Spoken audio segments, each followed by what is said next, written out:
Hey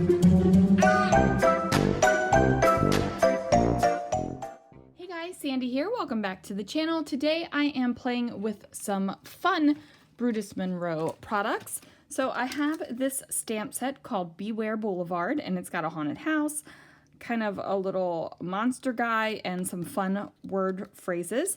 I also have some glitter glazes. Now I've pulled out Fallen Snow and the chunky glitter glaze gold stars. I might pull out another one. I haven't truly decided on that yet. I have two 3x4 photos. One is a screenshot of a photo, and this one is of the Haunted Mansion in Walt Disney World. Now I've also pulled out a chunky stencil. This is the moon stencil, and I pulled out the Sea Life paper collection. I know that seems weird, but I really like these colors, so let's see what I can do. All right, so I'm starting out with that Sea Life paper pad. Now there are a good amount of patterns in this paper pad that do not scream under the sea. And that's good because we're not doing the Little Mermaid, we're doing the Haunted Mansion. So what I'm going to do is trim down my little 3x4 photos so that I can use them here on a 6x6 piece of paper. And now I'm going to take that beautiful haunted house stamp and I'm going to stamp it on some white cardstock.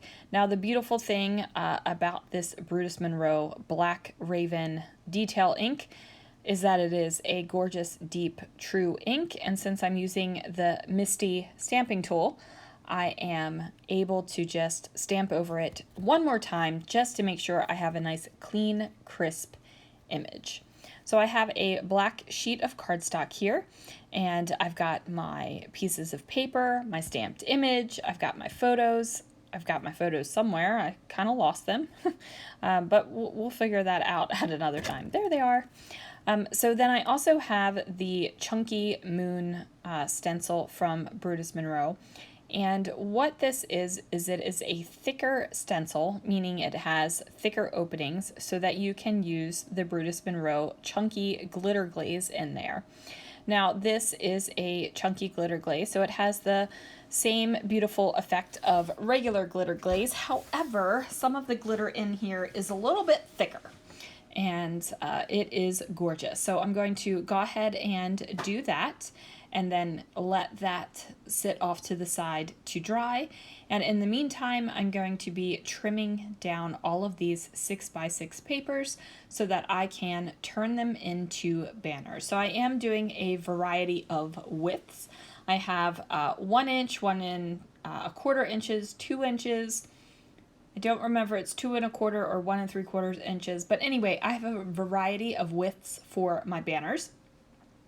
And then on some of the banners, what I am going to do, well, I'm going to trim them all down first. Now, if you are like me and can't bend a piece of paper in half and cut a fishtail banner, this is what I do. I find the center point on the piece of paper, and then I take my scissors and I cut from one corner to the top of that point that I made, and then the other corner to the other top that I made, and you get a banner this way. You can make your fishtail as deep or as skinny and narrow as you would like.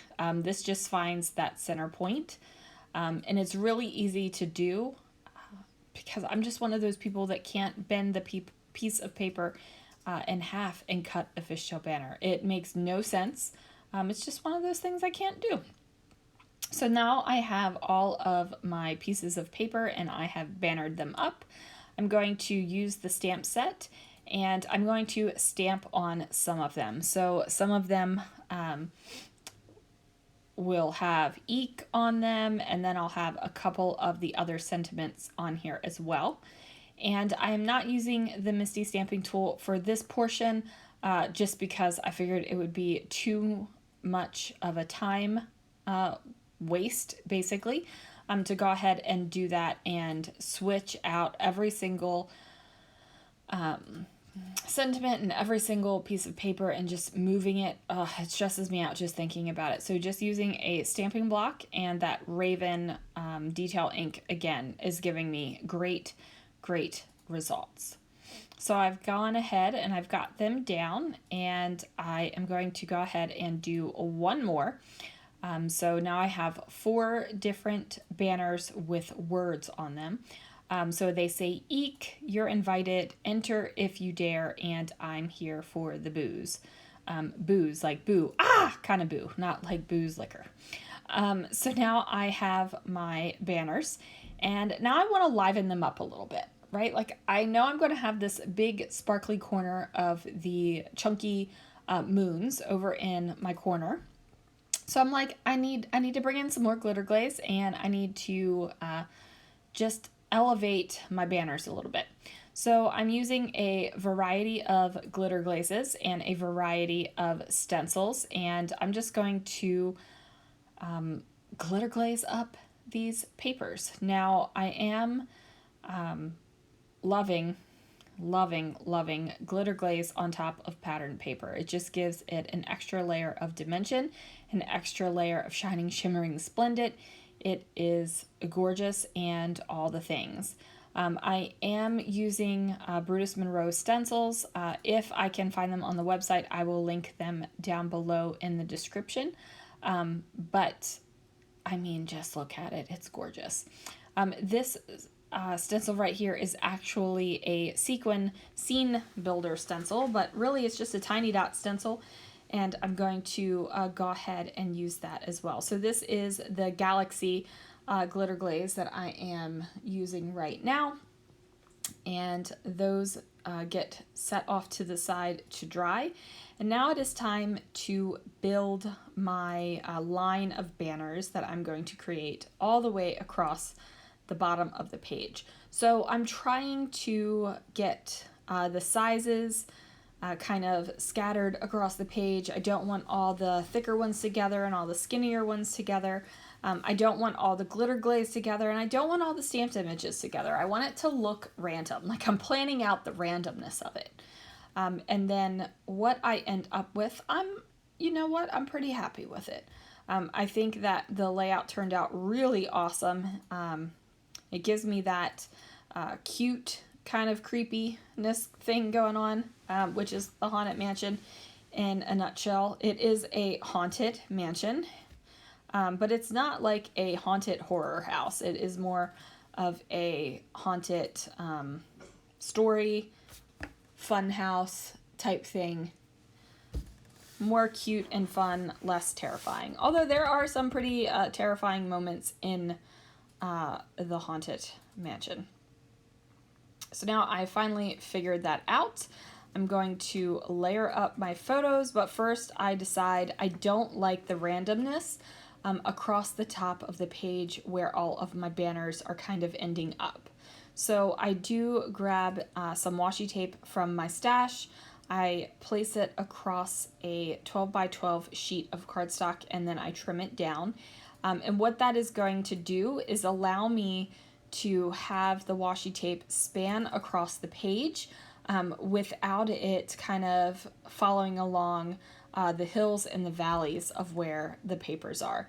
So I'm just going to trim those papers down so that you kind of have this bit as like the starting point for the banners. So I am going to overlap my photos, and then I also fussy cut out that haunted house stamped image. And I'm just trying to figure out where I want it to go, like where I like it the best. Do I like it best on the left-hand side of the photos, or do I like it better on the right? So I decided that I like it a little bit better on the right, and I need to pop it up a little bit just to give it that extra layer of dimension and texture. So I go ahead and get that on there, and I'm loving this layout, you guys. Like, I am definitely loving it. I decide it needs a little bit of a containment, kind of a border, kind of keeping it in. So I just outline the top of the black cardstock, and then I outline some of the banners down here at the bottom. Some of them I outline in a white pen, some of them I outline in a black pen. And it is just a tiny little detail that you probably wouldn't even notice at first glance at looking at the page, but it just gives it that little bit of a finishing effect that makes all the difference in the world.